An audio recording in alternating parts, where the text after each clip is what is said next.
Let's be real. Talking about periods can be a little awkward. A lot of people don't want to openly talk about menstrual care. But it's important to recognize the necessity of products like pads and tampons and discuss if people have rightful access to these products. Pads and tampons are essential for menstrual care and good hygiene, much like having toilet paper or hand soap in a bathroom. However, these sanitary products aren't being provided in public restrooms anymore.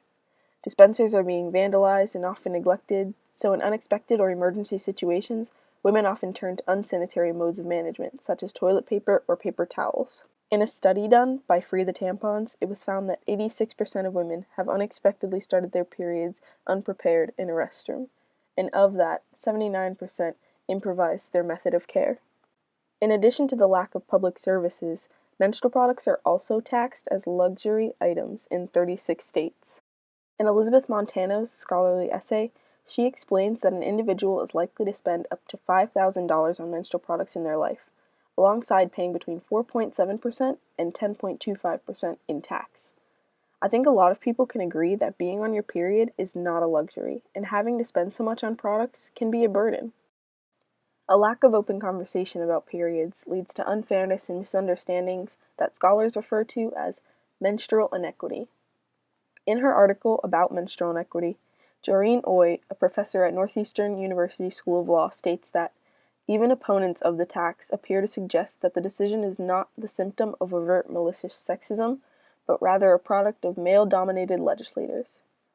At a legislative level, this issue needs to be talked about more in order to have more inclusive services, and it could be left out of conversation due to a lack of diverse representation.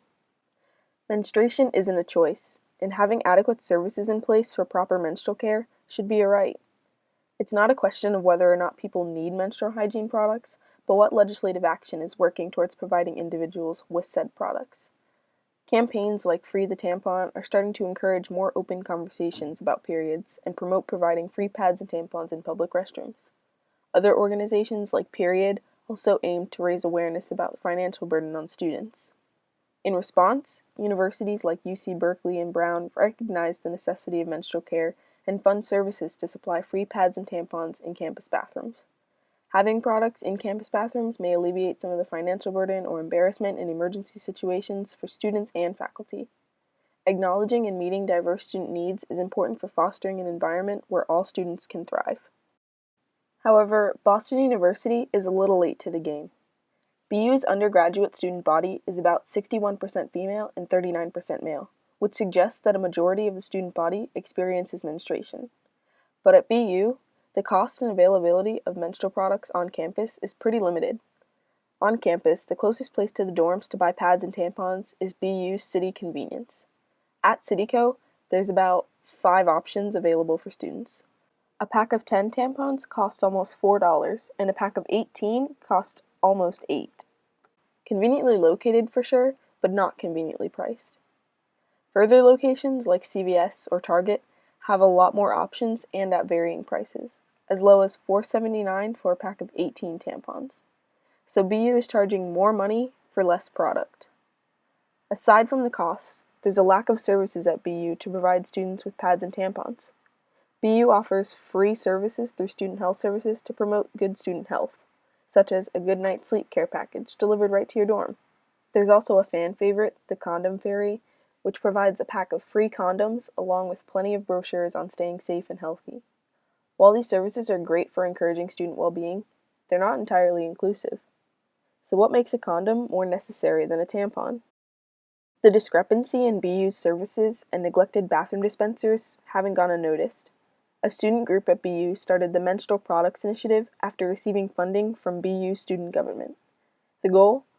To provide a rightful service to help students maintain good hygiene.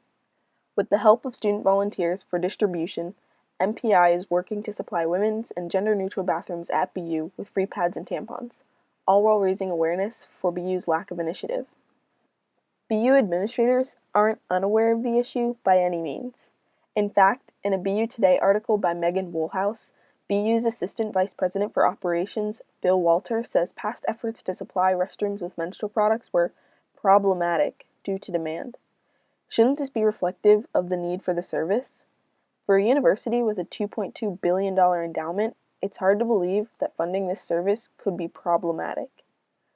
So BU's administration isn't immediately responding to the movement, fine, but BU's mission statement ends with the support and oversight of the Board of Trustees, the university continually innovates in education and research to ensure that we meet the needs of students and an ever-changing world.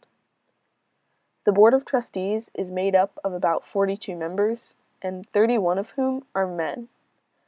So about 75% of the people representing student needs don't have periods. It's not to say they're neglecting menstruation, but it's not unreasonable to think that a lack of diversity within the board leaves this topic out of conversation, leading to menstrual inequity at BU. Having a more diverse board and more inclusive services to meet student needs is necessary for a more inclusive environment. Hopefully, with a rise in awareness in groups like MPI, the menstrual inequity at BU will be recognized and assessed. What we hope to see in the future at Boston University?